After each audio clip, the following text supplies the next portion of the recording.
ঘাটালে তৃণমূল ছেড়ে বিজেপিতে যোগ দিলেন দেবের এলাকার শতাধিক মহিলা। পশ্চিম মেদিনীপুর জেলার ঘাটালের আজবনগর 2 নম্বর গ্রাম পঞ্চায়েত মোহনপুর, যেখানে গ্রাম পঞ্চায়েত এবং মনসুকা 2 নম্বর গ্রাম পঞ্চায়েত সহ বেশ কয়েকটি গ্রাম পঞ্চায়েতের শতাধিক তৃণমূল মহিলা কর্মী আজ বিজেপিতে যোগদান করলেন। বিজেপির ঘাটাল বিধানসভা দলীয় কার্যালয়ে তৃণমূল ছেড়ে বিজেপিতে যোগদানকারী মহিলা কর্মীদের হাতে বিজেপির দলীয় পতাকা তুলে দেন ঘাটালের বিজেপি বিধায়ক শীতল কপাট। এছাড়া উপস্থিত ছিলেন একাধিক বিজেপি নেতৃত্ব।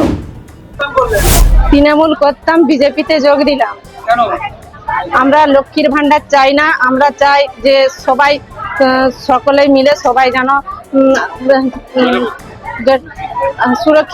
সুরক্ষিত মান মর্যাদা সম্মানে যেমন বাজায় থাকার জন্য সবাই এক কাছে দল বেঁধে দেশের সুরক্ষা, দেশের সমাজ রক্ষা করার জন্য।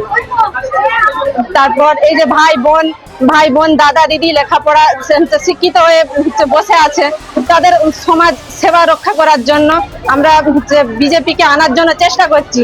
সবাই মিলে এক হাতে হাত রেখে এই বিজেপিকে আনার চেষ্টা করব। এবং এই 2026 সালে আজ থেকে সবাই একদল হতে চাই, আমরা একদল হতে চাই। এই যে মহাশয়রা আপনারা সবাইকে ডেকেছেন, এইখানে সবাই মিলে আনন্দ ফুর্তি করার জন্য নয়, সমাজ সেবা রক্ষা করার জন্য আমরা দাদা দিদিদের সমাজ সেবা রক্ষা করার জন্য সবাই এখানে উপস্থিত থাকার জন্য, সবাইকে আনন্দ ফুর্তি রাখার জন্য। মৌটুসি হাইট, মনপুর।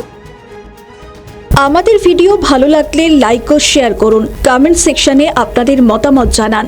আরও ভিডিও পেতে আমাদের চ্যানেলটিকে সাবস্ক্রাইব করুন এবং প্রতি মুহূর্তে খবরের আপডেট পেতে প্রেস করুন বেল আইকন।